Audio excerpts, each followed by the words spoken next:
สบายดีมื่อนี้มาพบกับพระศรีโหบุญสุประเสริฐเช่นเก่าเช่นเคยเนาะ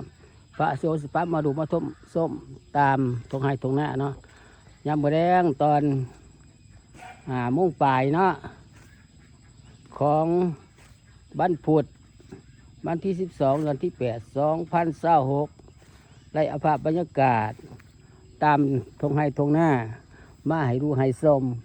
ให้FCลาวไทยต่างประเทศเขาดูเข้าชมส่อง YouTube ของพระศรีโหบุญมีสิประเสริฐให้เด้อกดไลค์กดแชร์เนาะกดติดตามให้เนาะเป็นกำลังใจให้พระศรีโหบุญมีสิประเสริฐให้เด้อ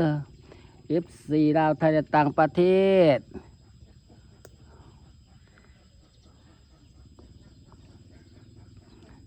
ลาวไทยต่างประเทศขอให้เข้าดูเข้าชมส่อง YouTube ของพระศรีโหบุญมีสิประเสริฐให้เนาะกดติดตามให้เด้อเป็นกำลังใจให้พระศรีโหบุญมีสิประเสริฐให้เนาะไล่เอาภาพบรรยากาศตามทงไห้ทงหน้ามาให้ดูให้ชมให้FCลาวไทยต่างประเทศเขาดูเข้าชมส่อง YouTube ของพระศรีโหบุญมีสิประเสริฐให้เด้อ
เอาภาพบรรยากาศตามทงไห้ตรงหน้า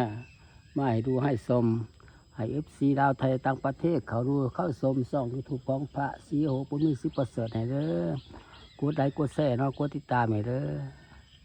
เป็นกำลังใจให้พระศรีโหบุญมีสิประเสริฐให้เนาะหาได้ฟานไว้เนาะหาได้ฟานไว้เด้อ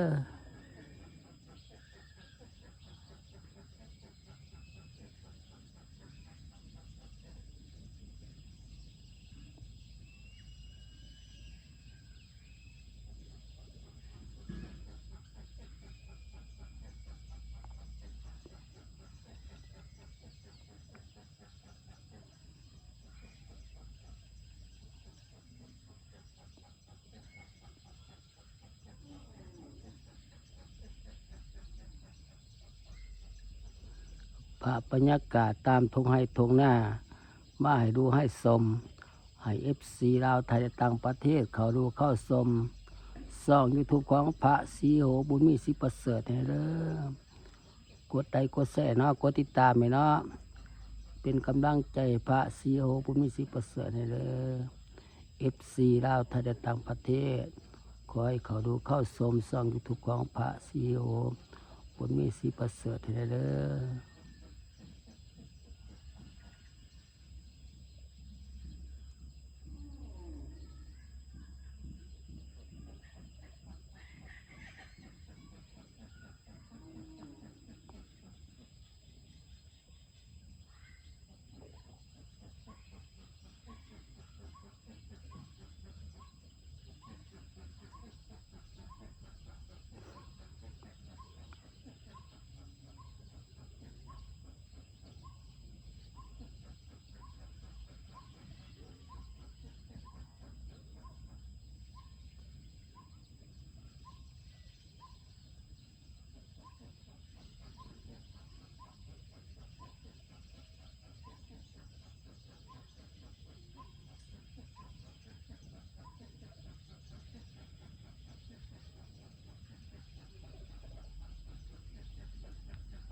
เอาภาพบรรยากาศตามตรงไห้ตรงหน้า